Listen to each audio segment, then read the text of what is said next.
Hello everyone. Tonight we are floating down a wide and whispering river, where the mist curls like sleeping snakes in the trees, lean just a little too far over the water.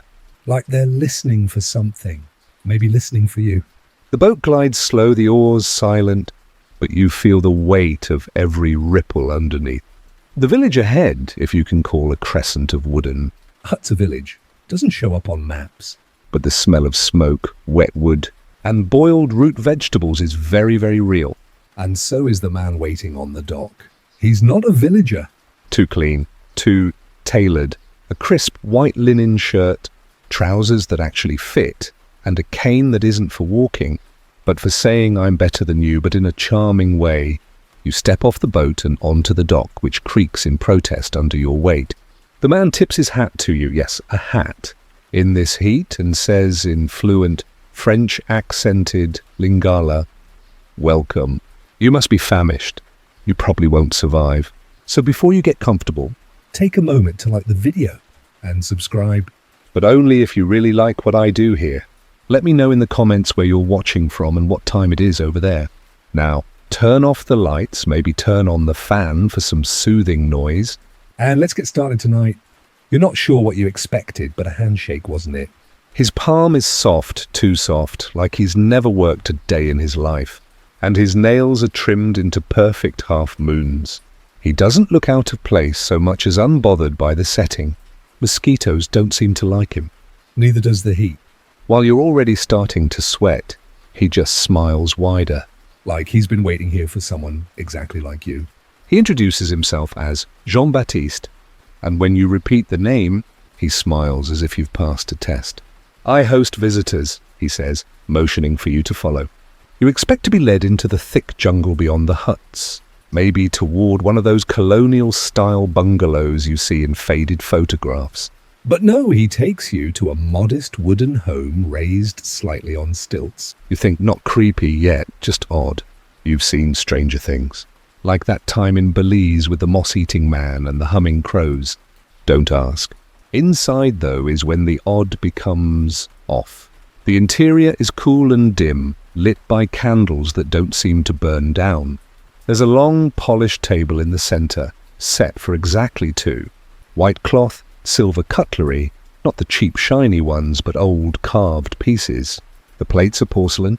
There's even a little bell next to one seat, like at a service counter. And get this, there's actual background music. A wind-up phonograph in the corner playing some hauntingly cheerful tune. You can't place it, but it sounds like something that would play in a haunted nursery. You half expect a porcelain doll to blink at you from the shadows. Jean-Baptiste sits and gestures for you to take the opposite chair. You must forgive the formality, he says, smoothing the napkin across his lap. But I find that manners make for a better experience. You try to be polite. You smile, nod, even joke that he must be from Paris. No, he replies. Much older than that. You don't ask what he means. You already regret asking the Paris question. A local boy enters the room silently, eyes downcast, holding a covered silver dish. He places it in front of you, lifts the lid, and retreats without a sound. Underneath, roasted meat, perfectly sliced, garnished with something that looks like starfruit and peppercorn. The smell is heavenly. You're starving. But the meat, you don't recognize it. You look up. Jean-Baptiste is watching you, not his food. He smiles again, this time showing teeth, clean. Straight, a little too many of them. I cook it myself, he says. The fork feels heavy in your hand. You ask what it is. Ah, he waves dismissively. Don't worry. It's always someone who agreed. You blink. Something. He chuckles. Someone, darling. You set the fork down. He doesn't push. Just pours wine from a dusty bottle, motions for you to drink, then raises his glass. To honesty, he says. You don't drink either. The awkward silence that follows is Oddly polite. He doesn't insist, doesn't leer or threaten, just watches you like a museum curator might watch a painting, interested, but detached. Then softly, there used to be a chief. Here, Mokal, brave man, proud. I liked him. You don't say anything.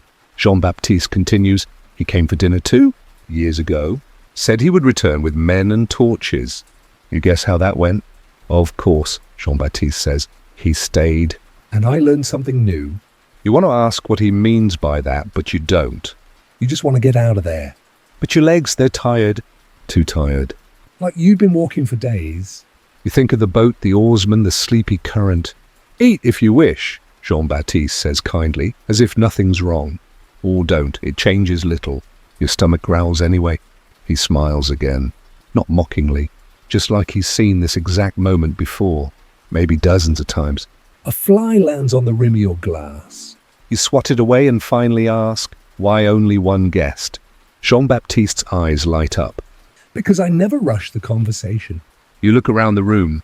No photos, no books, no furniture besides the table. The walls are bare, the floor clean, almost too clean. And then you notice the chair. Across from you, the one he's sitting in is slightly discoloured, worn, as if dozens. Maybe hundreds of others have sat there before you. Suddenly you don't feel very special. He raises his glass again. Curiosity, he says. You don't clink it, but you don't stand up either. The napkin is folded into a perfect triangle. Its crease so crisp you suspect it might bite if you touch it wrong. The silver dome covering the second dish remains perfectly still. No steam, no aroma, just an immaculate silence. You lean back slightly, watching Jean-Baptiste's hands. They rest on the table, interlaced like a statue's, too calm, too still. You're wondering if I'm mad, he says conversationally, or if you're dreaming. I assure you neither is true. Madness has a scent, and dreaming lacks consistency. You don't respond. Your eyes flick toward the open window, the curtain barely rustling from some phantom breeze. Outside, the village is quiet, unnaturally so. You didn't hear any children playing when you arrived. No conversation. No laughter. No coughing, no footsteps, just the murmuring insects and the eerie lullaby warble of the phonograph. Shall we begin? He asks. Begin what? Your story, Jean-Baptiste says, sensing the question before it leaves your lips. No one arrives here by accident. Tell me, why did you come? You're not even sure how to answer. There was no grand reason. You're not a journalist, not an adventurer. Maybe you were chasing something or running from it. Maybe you just wanted to disappear for a while. Something about this place, this part of the Congo, had called to you. It had sounded like a myth, a dare, a way to touch something old. You don't need to impress me, Jean-Baptiste adds, almost kindly. But if you lie, I'll know.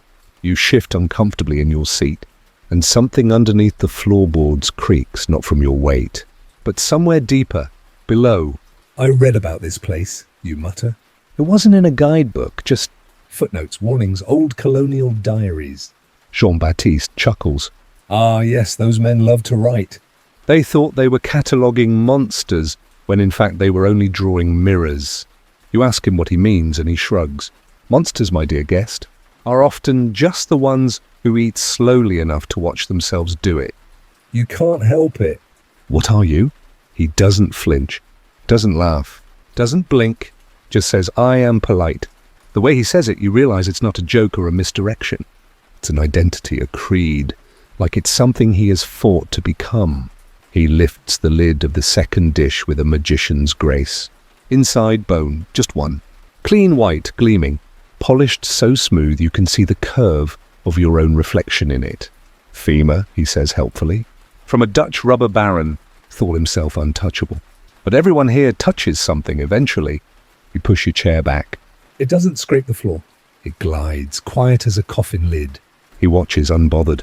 You may go, he says. Of course. The door is not locked. That's when it hits you. He's not trying to trap you. That would be too base, too common. He doesn't need locks or chains. He has curiosity, hunger, and impeccable manners. You pause halfway to the door. Because deep down, you want to ask more. You want to know more. What happened to the others? You ask quietly. Jean-Baptiste raises an eyebrow. Which ones? You gesture vaguely. Outside the village, the vanished sounds, the people, the guests. He folds his hands again. Oh, they're here, around, not always visible, not always audible, but never far. A chill creeps up your spine. Most of them didn't ask nearly as many questions. He adds, with a faint smirk. You're rather persistent. You nod slowly. Then, because you don't know what else to do, you return to your seat. I suppose I should tell you a story, he says. You expect something dramatic, but instead, he leans back and begins speaking, with the ease of someone recalling a summer afternoon. There was once a Belgian cartographer, he begins. Arrogant, tobacco-stained teeth, a fondness for whiskey and exaggeration. He believed in drawing lines where there were none. You try to follow. He made maps of people. Not places, people. Decided which tribes were friendly, which ones were savage, inked lies into permanence. That was his crime. You ask what happened to him. Jean-Baptiste smiles. I drew a map of him. You wait for an explanation. You get none. Instead, he stands and retrieves something from a small wooden cabinet by the wall.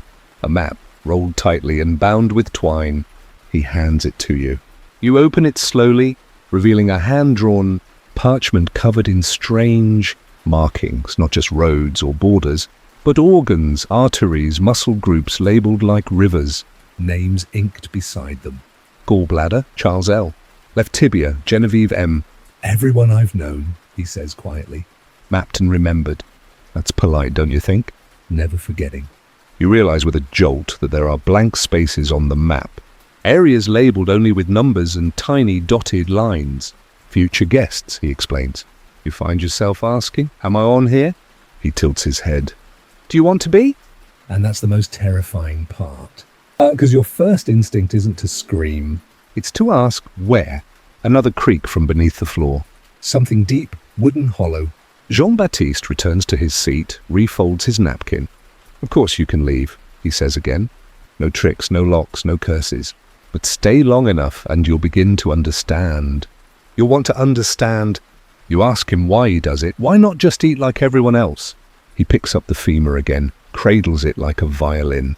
Because this is communion, he says softly. Well, politeness demands presence, respect, time. Fast food, my dear guest, is a modern sin. It's only once your feet touch the damp path. Again that you realise something strange. The air. Smells better, fresher. No cloying incense. No roasting meat hidden behind poetic metaphors. Just the musky blend of forest decay and something citrusy that might be nearby blossoms. You move quickly, resisting the urge to run. Running feels rude somehow. Like breaking a contract. You glance back once. Jean-Baptiste stands at the doorway, his silhouette framed in warm candlelight. He doesn't follow. Doesn't wave. Just inclines his head in a barely visible bow, like a matron is seeing off a particularly interesting guest. You hurry down the trail toward the boat that brought you, tied neatly to the crooked jetty, like it had never moved.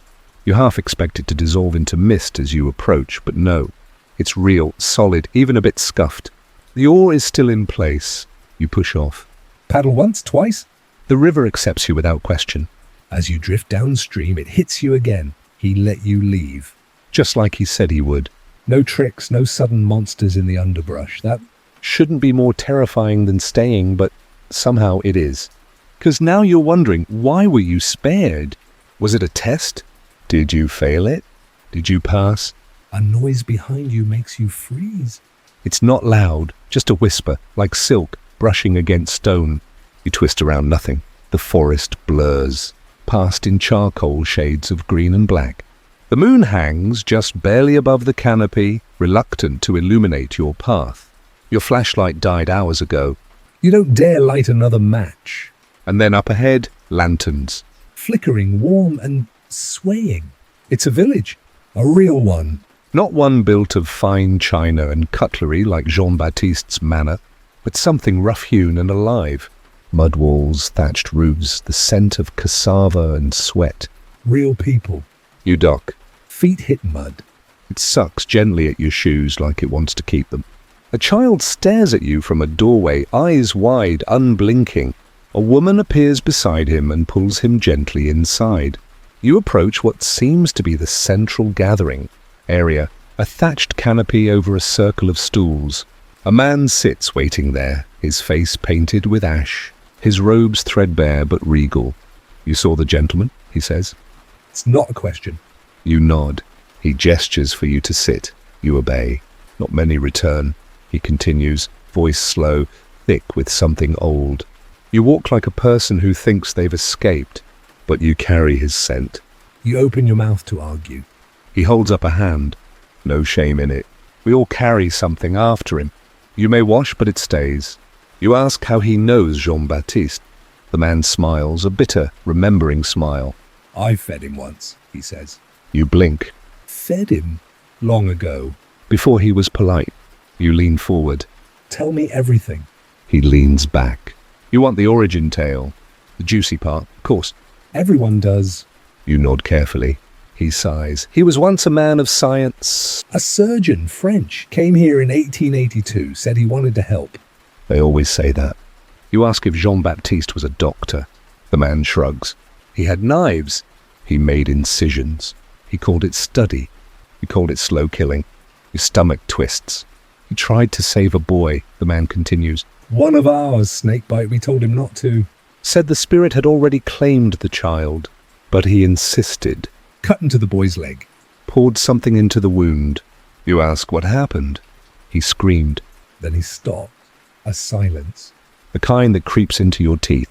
And then? You whisper. Then Jean-Baptiste sat with the body for 3 days. Didn't sleep. Didn't eat. We thought he was mourning. But he wasn't. He meets your eyes now. He was listening. To what? To the boy. The man shakes his head. Not in words. In silence. Something broke in him, or maybe cracked open. He stopped practicing medicine, started asking questions no one liked.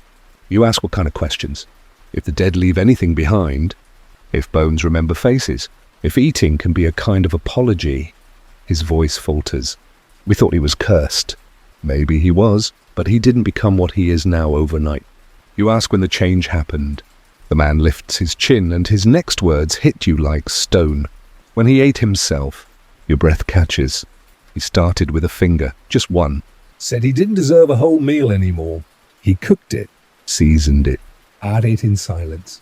Your face must betray something, because the man smiles again, sad this time. And when nothing punished him, he believed he had been forgiven. You sit back, stunned. From that moment, the man continues, he called it the polite way, eating only those who gave permission. Only those who were already lost. You remember the map, the labels, the blank spaces. You whisper, he thinks it's sacred. The man nods. Yes, and sacred things are harder to destroy. You're quiet for a long time. Then, is there a way to stop him? The man considers. Maybe, but you'd have to understand what feeds him. And I don't mean meat. A sudden breeze shifts the lanterns above you. One goes out. He looks up. He's listening now. You feel that? You do. The back of your neck tightens. The forest seems to lean in. Don't go back, the man says. You nod. But inside, a different answer is blooming. You think of the questions you still want to ask. The map, the missing names, the uneaten guests. And Jean-Baptiste's voice echoes in your mind. Most of them didn't ask nearly as many questions. You don't sleep that night. Not really. The village elder gives you a cot and a woven blanket, and someone brings you a bowl of warm maize porridge that you're too polite to refuse. But the second your head hits the cushion, your mind starts playing games, not just memories, visions. You see Jean-Baptiste again, but not as you left him. This time he's sitting cross-legged in a forest clearing, surrounded by bones arranged in delicate spirals. He hums, not a song, not quite, a vibration that seems to echo through your sternum. Around him the trees bend unnaturally, their branches curled inward like they're leaning in to listen. You wake up sweating. There's a faint knocking. A girl, maybe 12, stands at the doorway holding a folded cloth. Her eyes are a little too still. He sent this, she whispers, then scurries away before you can ask who he is. Inside the cloth is a crude drawing, a table, 2 chairs, and in the center, a plate, nothing on it, just empty. You recognize the shape of the table. It's the one from the manor. There's also something scrawled in elegant French below it. Repas reporté, mais pas refusé. Meal postponed. But not refused. You fold the cloth, pocket it, and walk out into the breaking dawn. A rooster crows from somewhere inconvenient. The village is stirring. You're not sure what you expected when you came to Congo. Maybe you were chasing a ghost story, a macabre travel tale, the kind that earns 100,000 views and a few gasps in the comments. Instead, you found a man who waits. You gather your things and thank the elder. He nods but doesn't smile. There's a trader path east, he says. Follow it. Keep walking until you smell roasted bananas. Then you're safe. You don't ask how he knows that. You just walk. For hours, the path winds through thickets and roots. Insects flirt with your ears. You swat them like apologies. By midday, you reach a crossroads. One path curves toward the hills. The other dips into a narrow ravine. Neither smells like bananas. You curse softly and take the left. It takes you downhill into a gorge so deep the sun gives up halfway. That's when you see it. A shrine, stone, circular, covered in lichen and coiled vines, but unmistakably deliberate. And in the center, on a stone pedestal, a skull. Human, clean, polished to an unsettling gleam. You approach slowly, half expecting the earth to shift beneath your feet. It doesn't. You kneel and notice the carvings on the pedestal. Not Latin, not French. Something older. The curves are elegant, practiced. They hum with intent. A whisper behind you makes you spin around. But no one's there. Just the wind. Just the trees pretending they weren't watching. You turn back to the skull and freeze. Because now there's a coin in its mouth. Small. Brass. French Republic. You've seen one like it before on Jean-Baptiste's lapel. You reach out. Your fingers touch the edge of the coin. And then everything drops away. Not physically. Not like falling through a hole. More like someone flipped a light switch in your head. 1 second you're standing in a ravine. The next, you're seated in a chair. Same chair, same room. Same table. Jean-Baptiste is across from you, hands folded neatly. I appreciate your curiosity, he says warmly, but you should knock next time. You look around. The fireplace crackles behind him. The walls are darker now, lined with more bottles, more maps. You blink. How did I get here? He chuckles softly. You picked up the coin. You feel your pocket. The cloth is still there. But the coin, gone. He leans in, fingers steepled. I meant what I said. I don't feed without consent. This is a conversation. You hesitate. Then what is this? Jean-Baptiste smiles gently. You're dreaming. Or remembering, or both. You try to stand. Your legs work. The floor feels solid. This is impossible, you say. He shrugs. So is memory. And yet you trust it daily. You want to argue, but part of you knows better. You sit back down. Jean-Baptiste tilts his head. Do you believe in hunger, mon ami? Of course. Even when you don't feel it? You pause. Yes. You follow the smell like it's a rope tugging you forward. Sweet. Burnt. Familiar. Someone is roasting them in a makeshift fire pit. The kind you'd miss if you blinked too long. But in this jungle, that scent is a beacon. It pulls you toward the clearing before your brain catches up. And there they are. 3 people. A woman in a woven shawl humming a lullaby to no one. A boy poking the coals with a carved stick. And an older man grinding cassava into a thick paste. None of them speak at first. Just observe you with the same quiet caution that the trees do. You wave, it feels ridiculous. Hi, you say, like you're greeting a cashier. The boy blinks slowly. You came from the mouth. You pause. The mouth? He points to the ravine behind you. That's what Papa calls it. The skull's mouth. It always spits people out. The old man tuts without looking up. Not always, he mutters, but it's the kind of mutter that's meant to be heard. The woman offers you a banana half-burnt. Half raw, and pats the ground beside her. You sit. No one asks your name. You don't offer it. They seem to already know who or what you are. After a moment, the woman says, "You've seen him?" You nod. The fire cracks. The cassava bubble pops. "Did he offer you anything?" she asks, softer now. A meal, you say. She studies you carefully. And did you say yes? You shake your head. She nods, more to herself than to you. Then you'll leave. You'll tell others. They always do. The old man grunts. Some forget. Some try to forget. Have you met him, you ask? He doesn't answer. But the boy does. Oh, Papa used to be his butcher. You go very still. The man throws a pinch of salt into the pot. Long time ago, he finally says. Back when I thought I understood hunger. You look at his hands. They're calloused, steady, used to sharp things. He looks up. What did he say to you? You hesitate. Then, he said he's waiting for someone to stay. The old man nods slowly, like that confirms something he never wanted confirmed. Well, you shouldn't, he says. The firelight flickers across his face. Jean-Baptiste doesn't lie, he continues. But he doesn't explain either. You think it's about food, or death, or loneliness. It's not. You raise an eyebrow. Then what is it? He leans in, voice just above the flames. It's about choice. The word hangs in the air like wood smoke. He only eats what's offered. He only answers questions you mean to ask. He only stays in the places where people let him. The woman hums again. Sounds polite, you say? The boy snorts. He's not polite. He's patient. You glance toward the path beyond the clearing. So what happens now? The old man shrugs. You walk. You talk. You think about what you saw. Maybe you'll write it down. Maybe you'll try to warn people. And will they listen? No, the boy answers before his father can. But they'll look for him anyway. And isn't that the curse? The more unsettling the legend, the more we chase it. Not to stop it. Not to disprove it. Just to feel it in our bones. You thank the family.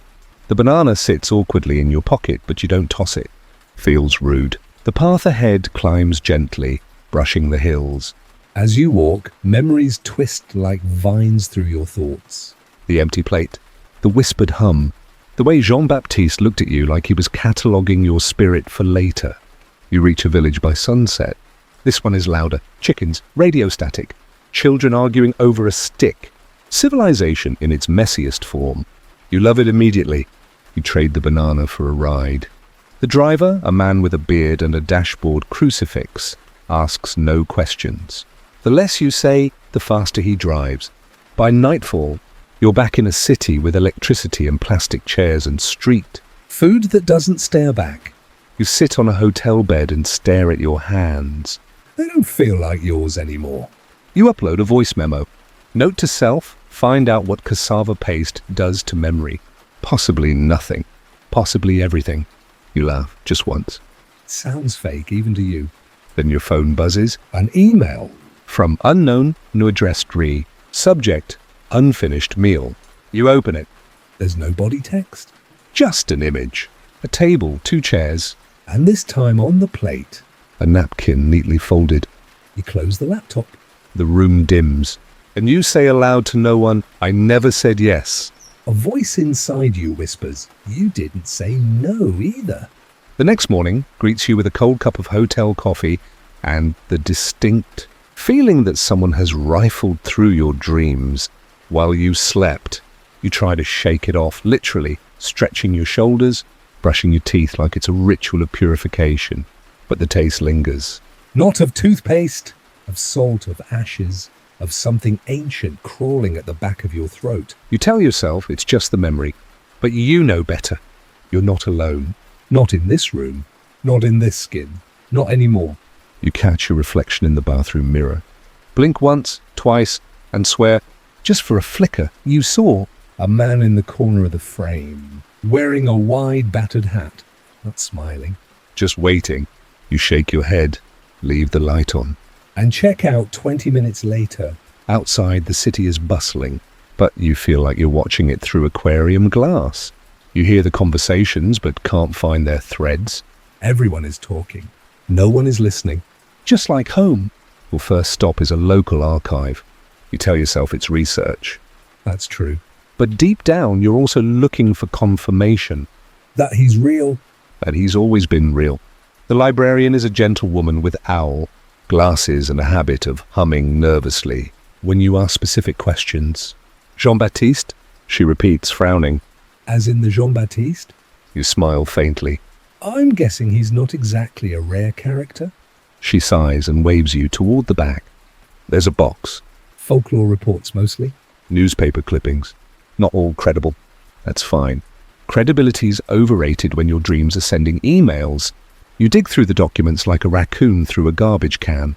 It's messy, embarrassing, and exactly what you need. And you find him again and again and again. 1881 Belgian settler reports missing workers, blames the quiet man who asks politely and eats what's offered. 923 nurse in colonial mission describes a courteous visitor with a perfect French accent and a fondness for salt. VC5 local radio. Drama banned for repeating the ritual phrase of the polite one 3 times in a row. The stories are scattered across time like breadcrumbs, always the same smile, the same voice, the same terrifying restraint. You stop when you reach a yellowed postcard with a sketched figure, hat, long coat, one hand raised as if mid-toast. The caption below reads, "He doesn't need to chase you. He waits." That night your hotel offers a buffet. You don't go. You stay in your room, lights on, curtains drawn. And then it happens. A knock at the door, not the aggressive kind. The kind that says, "If you're busy, I'll come back later." You freeze. The second knock is softer. A suggestion. You whisper, "Go away." No answer, not even footsteps retreating. You crack the door. Nobody there. But on the carpet, a single object, a napkin. Folded into the shape of a lotus. You don't pick it up. You can't. Because now the rules are different. He's not chasing you. He's testing your choices. So you kick the napkin gently into the hallway, close the door, and shove a chair against the knob like you're in a sleepover horror movie. And that's when the whisper comes. Not through the walls. Not through the vents. Inside your mind. You offered the story. I'm just listening. You drop to the floor like someone unplugged your legs. Breathe in short, sharp bursts. Is this madness? Possession? Sleep paralysis in reverse? None of that matters. What matters is you understand something you didn't before. He isn't haunting you. You've invited him in. Maybe not with words. Maybe not with intention. But you wanted the story. You wanted the legend to be real. And he's nothing if not generous. That night you write everything down. Every whisper. Every detail. Every salted breath. You save it in a file called Dinner Guest and email it to yourself. Just in case you forget. Just in case he makes you. The next morning, you check the hallway. The napkin is gone, but the chair still wedged in place. The door unopened. You want to laugh, or cry, or scream. Instead, you check out early. Again. In the lobby, a child tugs at their mother's arm. Mummy, that man was in my dream. You don't look. You don't ask. You just keep walking. But deep down, a truth has begun to simmer. He's spreading, not like a virus. Like a story. And people love a good story. You're trying to be subtle about it the way you watch Mobali. It's not easy because he's so normal. Or at least he's trying very hard to be. He stirs the cooking pot the way your grandmother used to, with deliberate figure eights and occasional little taste tests from the wooden ladle. He hums. He wipes the rim of the pot with a rag. He even offers to do your laundry. You Westerners always smell like soap and secrets. He jokes. And yet behind all of it, there's this persistent thrum of wrongness. Maybe it's how he always offers to taste first, but never eat second. Maybe it's how animals don't get close to him. Birds don't chirp when he's near, and dogs stare without blinking. Maybe it's how he always insists on saying grace for food, even when no one else joins in.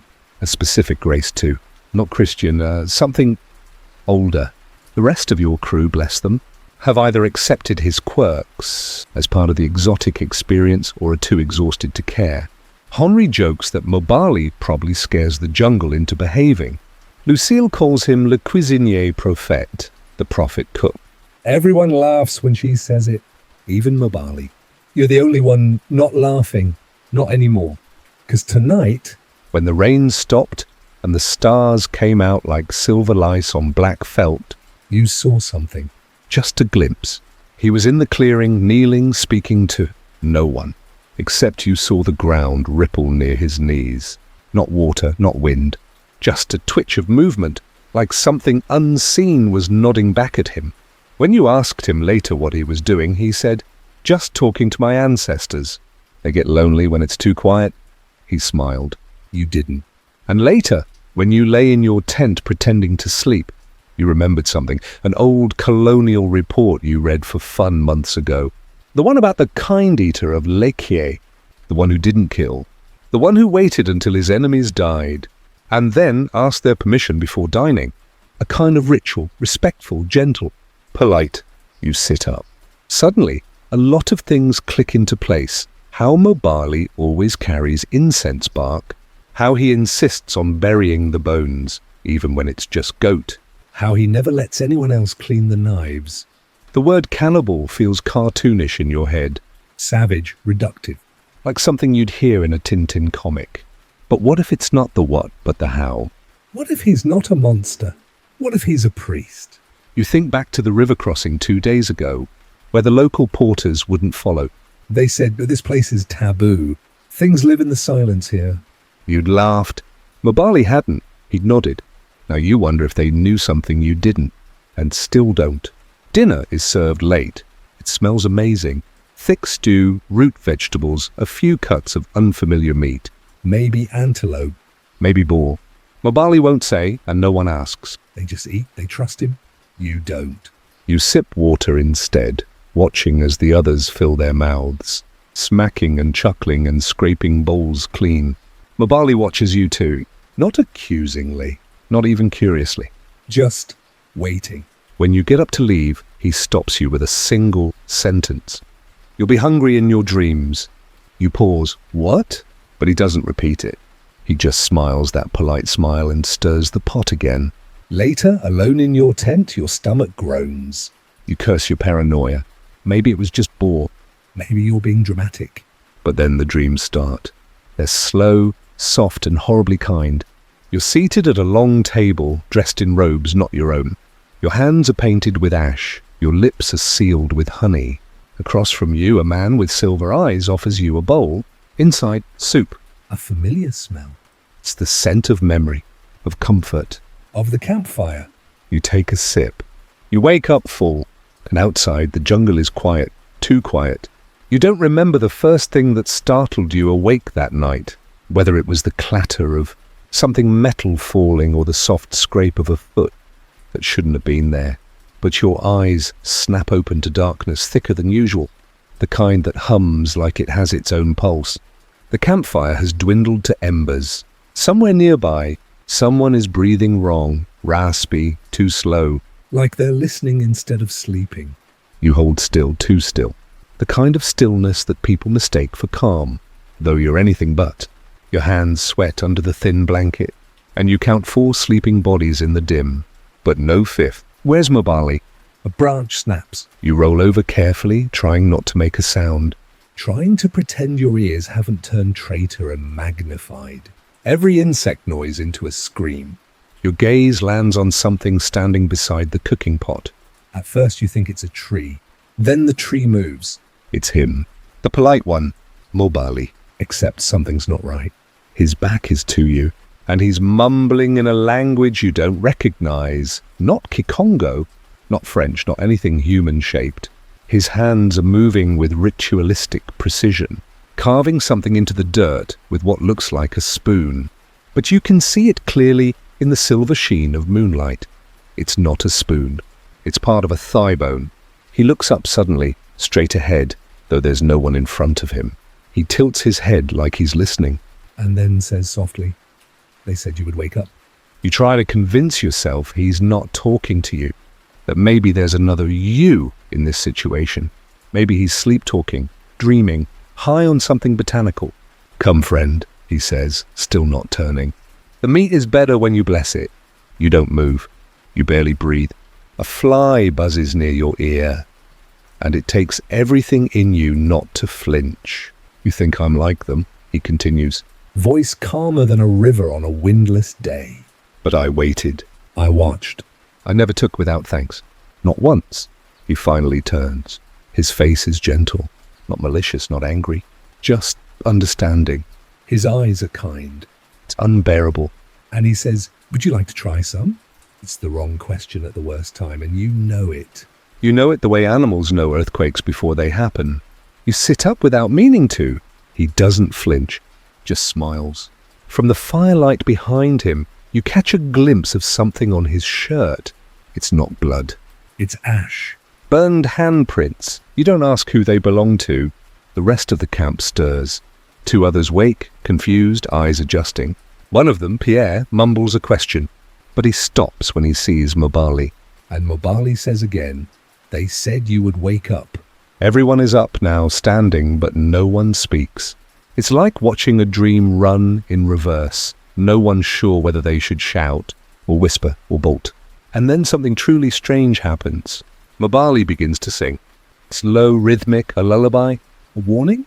The words are old, older than him, maybe older than this riverbed. And then he sets the bone gently on the ground and steps back. I never wanted this, he says, almost to himself. But the forest wants balance. You notice now what the carvings were, names. He's been etching names into the earth. You read one that stops your breath. Your name? He sees that you've seen it. He nods. No one dies tonight, he says. But someone must see, and someone must remember. You don't understand, but your body is ahead of your brain. You nod. He walks into the woods. No one follows. Not because they're afraid, but because it feels final. The way goodbyes are when no one says them out loud. The others look to you. They saw your name too. They say nothing. The bone stays where it is. You don't touch it. Morning comes hours later, pink and embarrassed. And Mobali doesn't return, but the campfire still burns. The pot still simmers, and no one is hungry. By now you've stopped pretending. Not just about the food. About all of it. The polite rituals, the silences that throb with presence, the way the forest parts slightly for Mobali when he walks, as though something deep in the roots acknowledges him and chooses, quietly, not to resist. You've stopped laughing at the idea of old gods and older customs. You've stopped brushing off what the locals whisper. About bone altars and smoke, prayers, and how some spirits only speak through flesh. And most terrifying of all, you've stopped trying to rationalize Mobali. 'Cause now you're starting to understand him. The next morning, you find a small carving at the foot of your tent. Smooth, obsidian dark, and cold to the touch. It's shaped like a figure kneeling over a bowl. You think it's a gift, or a warning, maybe both. You tuck it into your pocket like a secret. Breakfast is oddly quiet. Mobali doesn't serve food today. He just sits in the shade, sharpening a long bone-handled knife with deliberate strokes. Shh, shh, shh. When Henry asks what's on the menu, Mobali says, fasting day. You're the only one who doesn't question it. You've seen the pattern now. You recognize the rhythm. Fasting always comes before communion. The walk is grueling. The sun is cruel. Your team has begun to turn on each other in little ways, snapping at slow walkers, hoarding the last sips of water. You're all unraveling, thread by thread. Except Mobali. He glides. No one wants to say it out loud, but he hasn't sweated in 2 days. Hasn't tripped. Hasn't stumbled, not once. At one point, he stops and turns, looking straight at you. We're close, he says. To what? You ask. He doesn't answer, just smiles.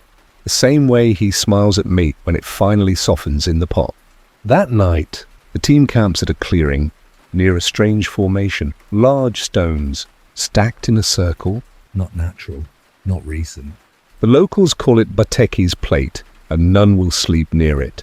They've made excuses, bad luck, ghosts, something about shadows that fall the wrong way. Your group shrugs. Lucille sets up her tent near the biggest rock. If I get possessed, at least I'll have a story, she jokes. You don't laugh? Because you noticed what Mobali did just after arriving. He bowed toward the rocks, a deep, reverent gesture. And then he whispered something into the dirt. You didn't catch the words. You did see the way his breath frosted, though. And it's 30 degrees out. That night something howls. It's not a wolf. It's not a cat. It's not anything with lungs. Lucille vanishes before dawn. There's no blood, no signs of a struggle.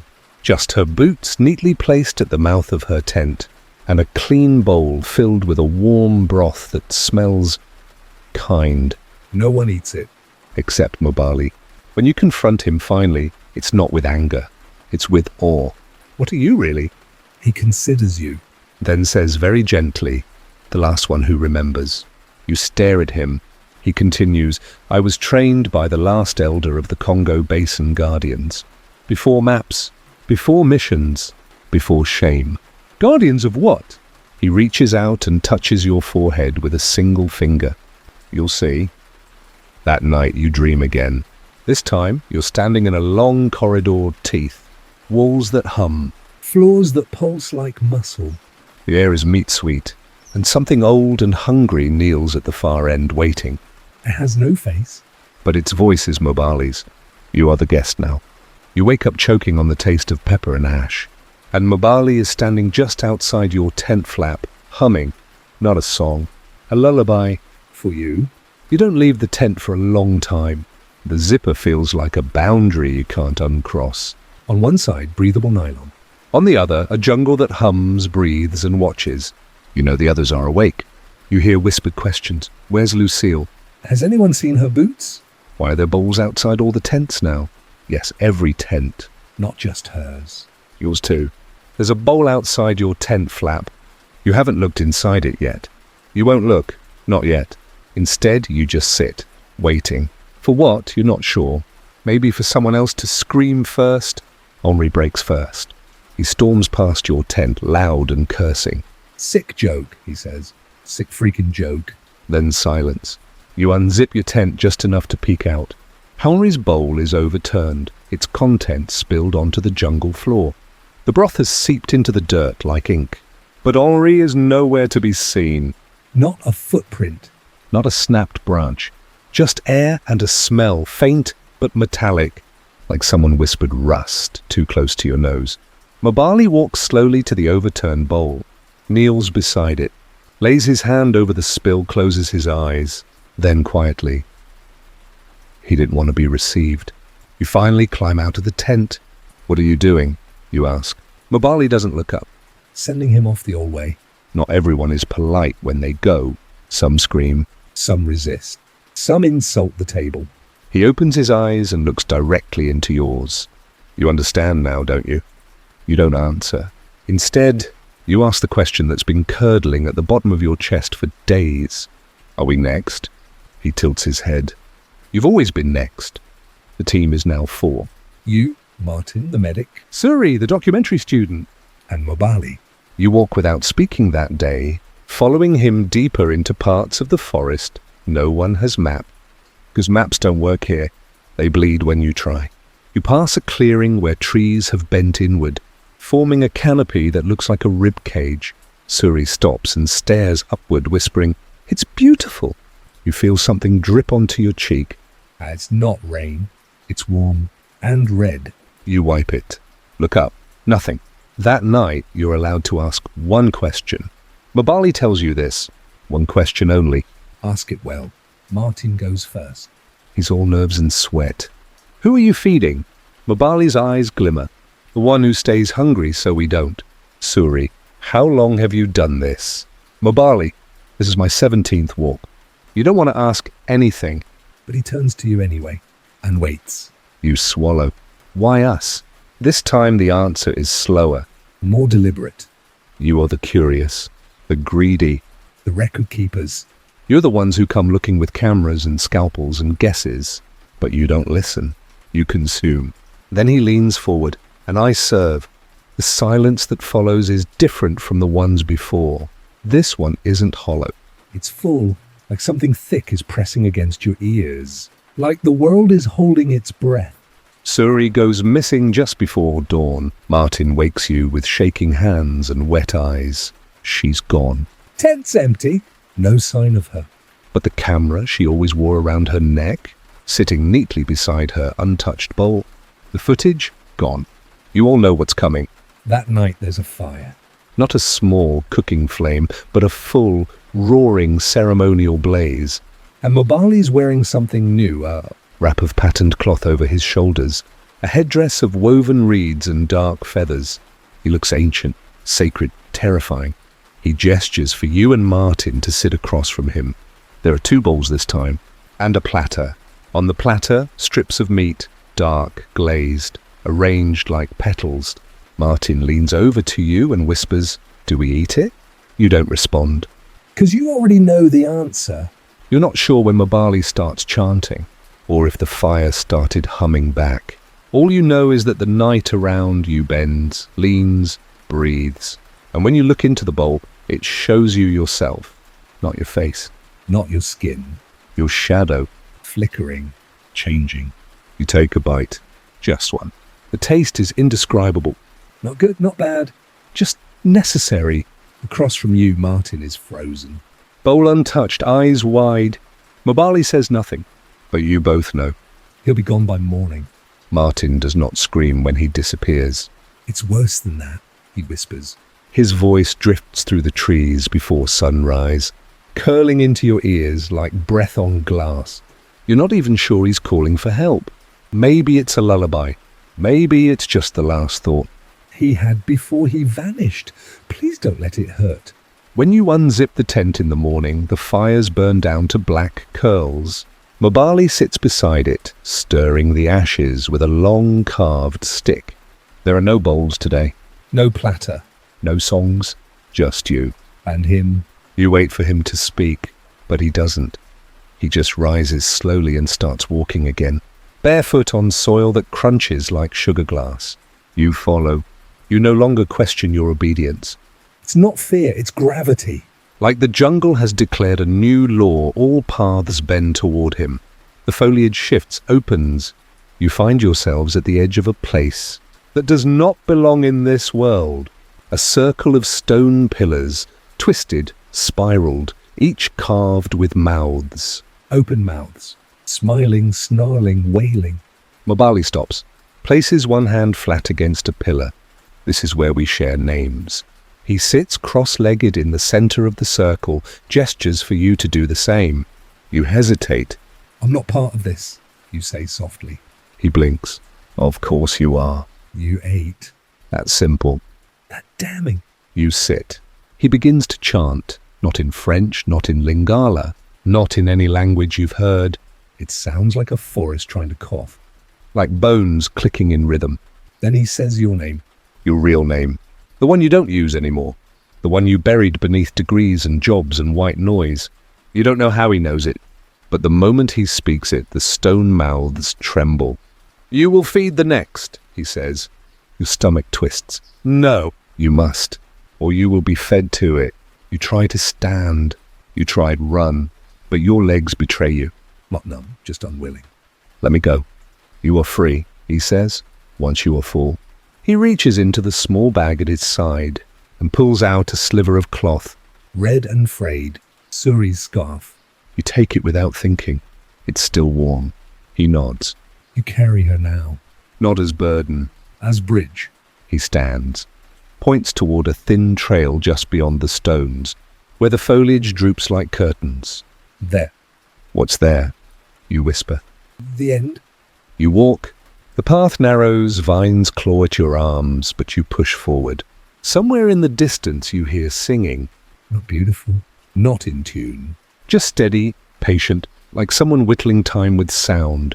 You emerge in a clearing that should not exist. It's too symmetrical.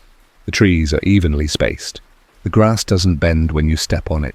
In the center, a woman in white. Not Mobali. Not anyone you've seen before. Her face is painted bone white, her eyes so dark they look like holes. She holds a bowl in one hand and a long wooden spoon in the other. She does not speak. She simply extends the bowl toward you. Inside nothing. Just the reflection of your face. But twisted. Not grotesque, exaggerated. A mirror that shows what you'll become if you stay on this path too long. She lowers the bowl, turns, and vanishes. You're alone now. No sound, no birds, no breeze. Just the smell of smoke and a single sharp memory, your first night in camp. When Lucille laughed too loudly. When Martin said he couldn't sleep without white noise.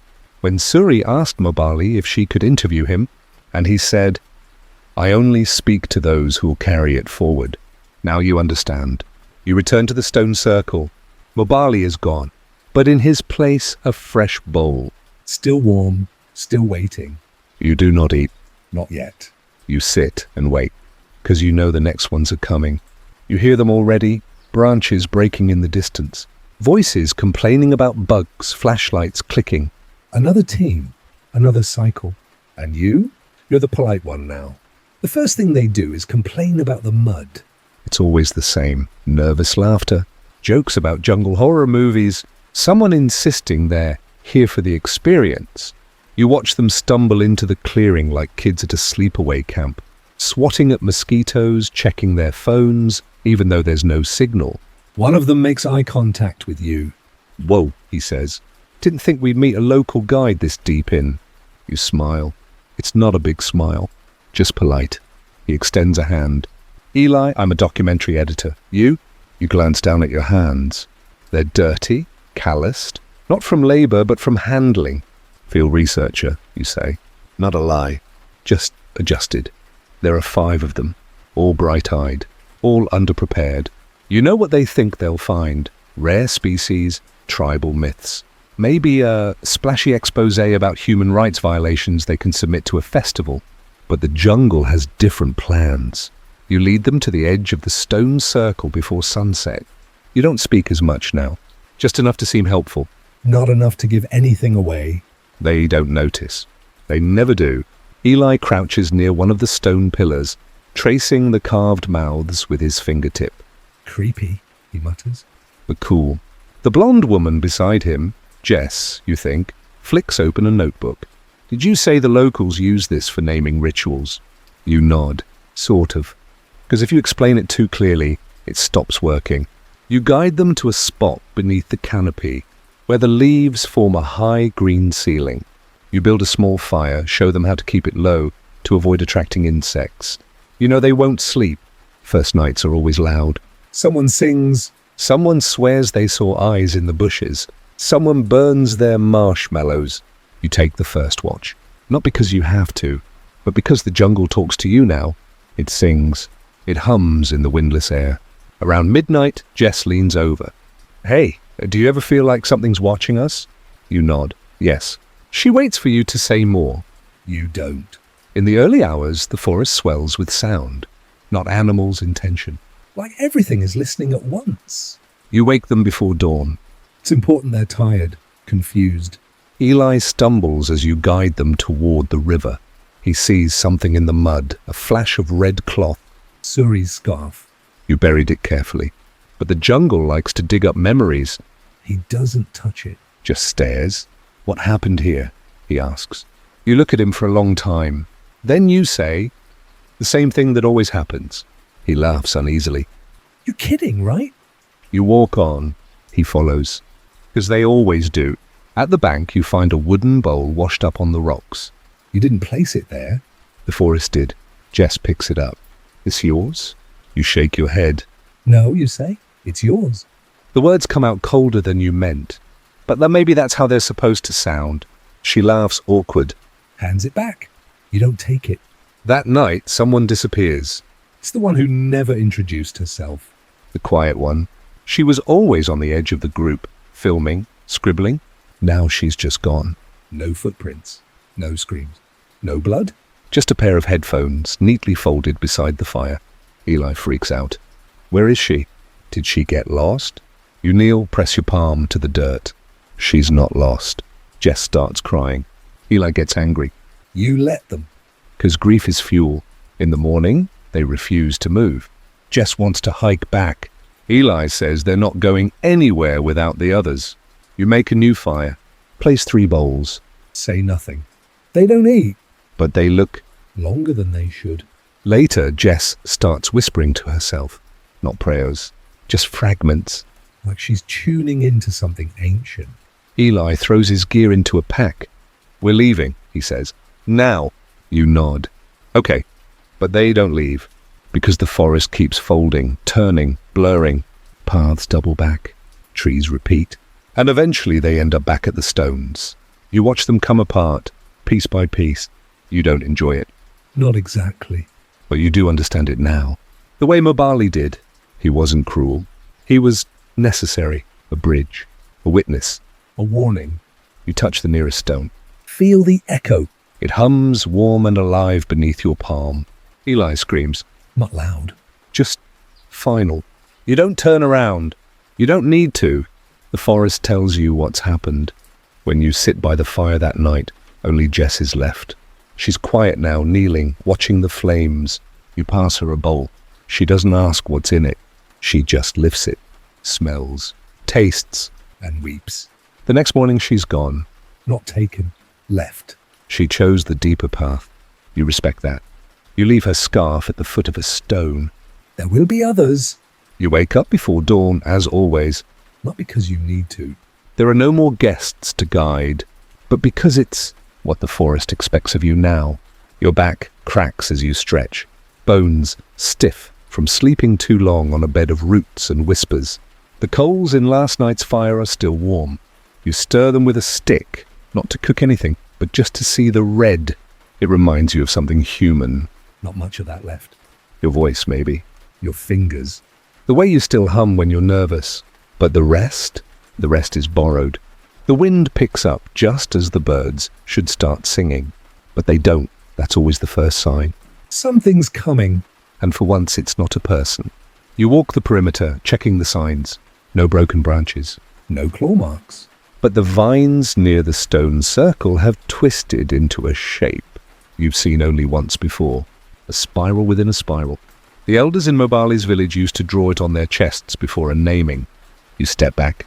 Whatever it is, it's not for you. Not yet. But maybe it's because of you. You sit on a stump that wasn't a stump yesterday. Sip water from a gourd you didn't fill. The forest is beginning to blur timelines again, rewriting memory like wet ink. And then you hear it. A hum. Not music exactly, more like pressure. Like someone pressing down on your chest with a hand made of sound. You know that hum? It means something has remembered you. You grip the knife at your belt, not to fight, just for balance.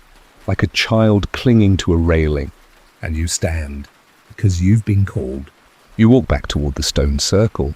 The spiral is gone now, vines unwinding like nothing ever happened. In the center there's a shape. A body, not fresh, not old. Wearing a blue scarf tied neatly at the neck. You blink. You don't want to believe it. But you do. Jess. She came back. You crouch beside her. She's not breathing, but her eyes are open and aware. She's staring straight into yours. Did you walk the deeper path? You whisper. She doesn't answer. Her lips move just once, a word you've never heard. And then silence. You don't bury her. That would be wrong. You arrange her body sitting upright against a stone.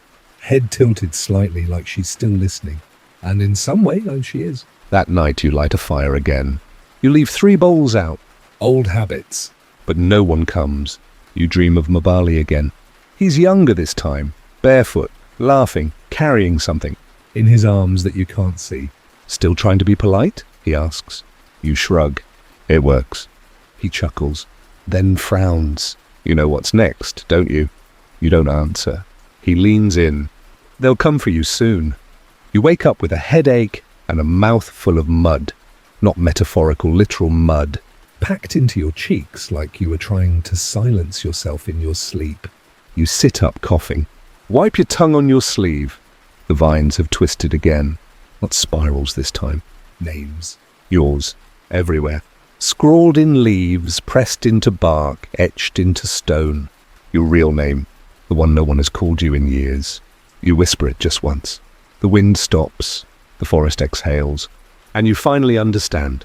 This has never been about Mobali. Never been about rituals or villagers or tourists. With soft hands and expensive boots. It's about you. You were never just the guide. You were the offering. And now the forest is ready to collect. You think about running, but you don't. Instead, you walk to the edge of the river. You wash your hands. You comb your hair with your fingers. You tuck your shirt in, straighten your posture. You stand, and you wait. The air splits open like cloth. Not thunder. Not lightning. Just opening. And from the gap, something steps through. Not a creature. Not a god. Just you. Older? Tired. Scarred. Your face, but with none of the gentleness left. They look at you. You look at them. And then they speak. You've kept the name. You nod. I didn't know it mattered. They smile, just barely. It's the only thing that ever did. Then they raise a hand. You feel your body start to unravel, not painfully, but precisely, like threads pulling loose from a well-worn coat. You don't scream. You just let go. 'Cause this is what it means to be remembered. To be named. To be consumed politely. When the light returns, the clearing is empty. Only the fire remains, smouldering quietly, and above it 3 bowls, still full, still warm, waiting. You don't remember waking up, just being, standing in the same clearing, though it's different now, Softer somehow. as if the forest decided to lay out its best linen for your return. Your hands are empty. No knife, no compass, no gourd, but you still feel full. Like you've eaten something important, something that hums inside your bones. Across from you, the fire flickers again and there's someone new sitting by it. Not Jess, not Mabali. A child. They're tracing shapes in the dirt with a stick, talking quietly to themselves. You step closer. They don't flinch. You're the polite one, they say without looking up. You pause. I suppose I am. They smile. I heard the stories. From a woman with silver eyes. She said you always ask before you take. You crouch down beside them. She's the one who taught me. The child draws a circle around a tiny leaf. Is that why you're still here? You don't answer immediately. 'Cause you're not sure. Maybe it's duty or guilt, or maybe it's just inertia. A forest like this, it holds you in place without chains. Finally, you nod. I guess I'm not finished. The child looks up at you, eyes wide. Then we should get to work. They stand, dust their hands off. You walk together through the trees, pointing out the traps that aren't traps, the warnings that hum in the bark. You show them the red stones by the stream that should never be touched, and the tree that bleeds light if you whisper to it. They learn quickly. They laugh often. You try not to worry about how quickly the forest takes to them. At night they ask questions. Why was the man buried standing up? What happens if you sing in your sleep? Did Mobali really tame a snake with a drum beat? You answer what you can. The rest, you leave to the trees. One night the child asks, have you ever eaten someone? The fire cracks. You look into their eyes and say calmly, not without permission. They blink, accept it. Stir the coals with a stick. You smile, because once that answer would have horrified someone. But this child, they've already seen the spiral. They already know what politeness really is. Weeks pass, or maybe years. The forest no longer counts in days. You forget some things. Like at the taste of coffee. The sound of shoes on concrete. The names of cities you used to visit. But you remember every face that ever crossed into the forest. Even the ones who didn't stay long. Especially them.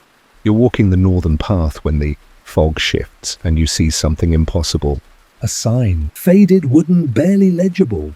It reads guided tours by appointment. You trace the letters with your finger. They burn cold.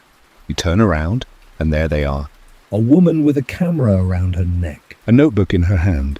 Bright eyes, too curious for her own good. She opens her mouth to speak and you stop her gently. I'll ask the questions. She blinks, nods, obeys. You lead her along the river path, pointing out the whispering trees, the rocks that hum. You offer her a bowl of stew. She accepts. When she asks if the stories are true, you only say, which ones? That night she thanks you. You watch her walk away.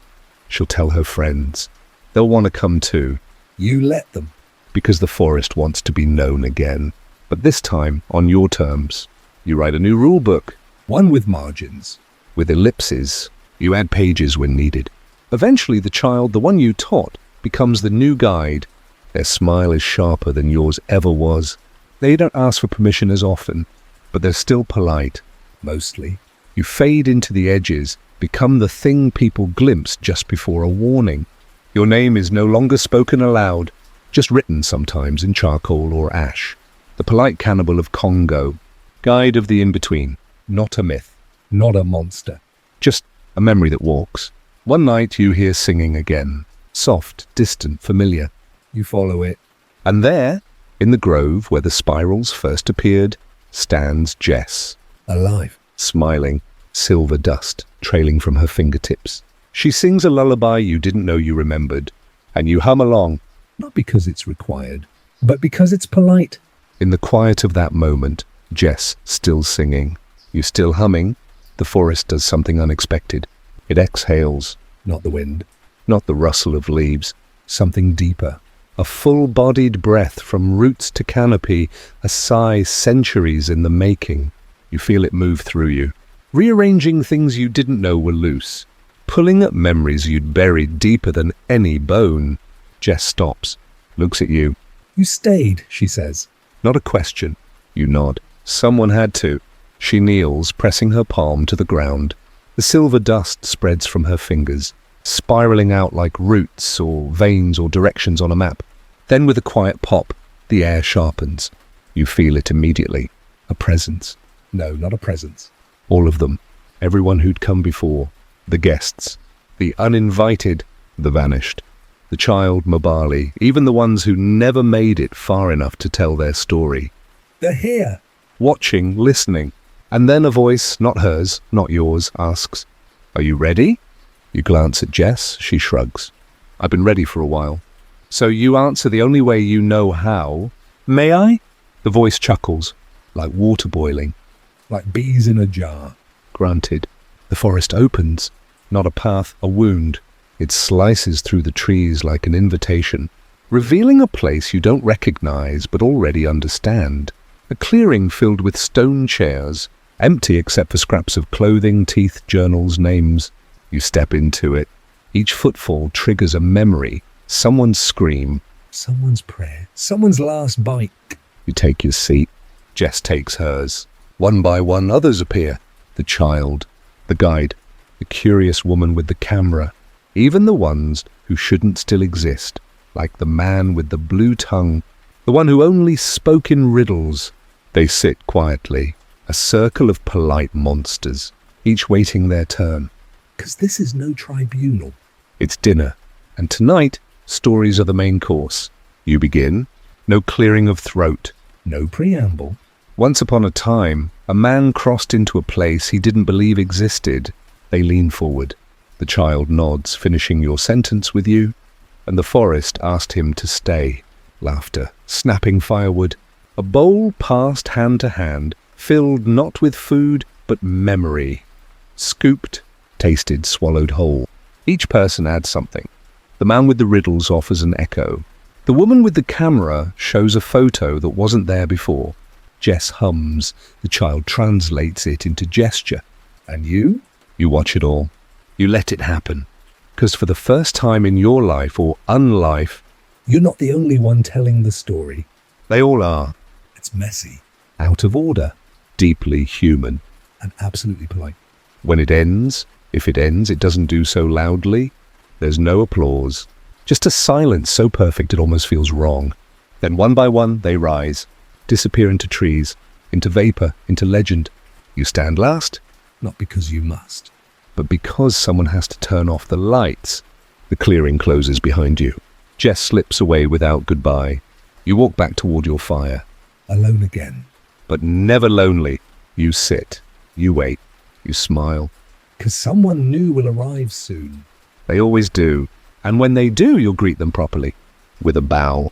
With a question. "May I?"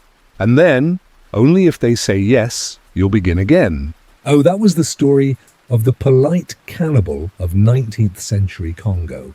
And maybe now you understand, it wasn't really a tale about eating flesh, or jungle rituals, or even lost travelers swallowed up by trees.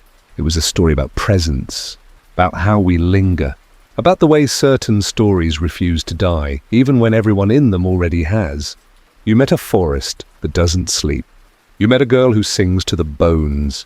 You met yourself, or some version of you that made a choice, when politeness was more dangerous than fear, and you followed that version through firelight and footprints, hallucination and horror, until you reached a circle of strangers sharing what they remembered most.